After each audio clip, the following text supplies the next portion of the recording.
namni garii jaartiinsaa ala boonti ala boon beektaa ala boonti takka jira naashidaan nadhooni waqtii isin galtee waqta gala loonii waqta biyyoon rafee tasii saattoo itti shumooni jiba bobeeysaan dhaqattu maalgootii alooni hamashaa hidhatti isin ala boonii galgalu dibgodha bordoonii ollaa waa qabattee rakkooni adda qabaame ollaan galgalu aboo adda dhaabbaa maittaan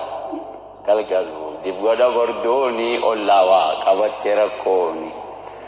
galgalu dibgodha akka loonii loontuu irra wayyaa yoo qalatan fooni allaahumma salli jedha qabe akka loonii isiisaa galgalu loontuu irra wayyaa yoo qalatan loon sanu fooni jeeba jettu naashidaa jaanii jetteer naashidaa jaanii ala kana boonti waan ati bitte daaba kee ala boonti diree bareedaa ala kanatti boonti kophee bareedduu maarreen dhaqa irratti haaziyaa maarreen dhaqa arra maarreen dhaqa ati karraa bitte irra agabdee mana kana keessa shiituma baxaqee takka si ufattee si dura deddeemte ala boonti bar jaartii tana bar jaartii gadi jaljeessinu numa qaba bar jaartii gadi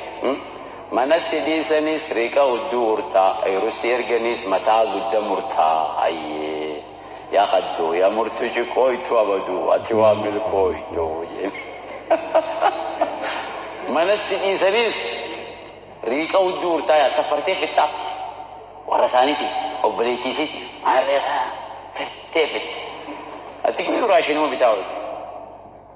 ayrusi erganis mataa karra guddaa murtaa murteen namaa qanitti karra bareedu laqaayitee namaa qalbi dukkaanaan hin toltu manaan hin toltu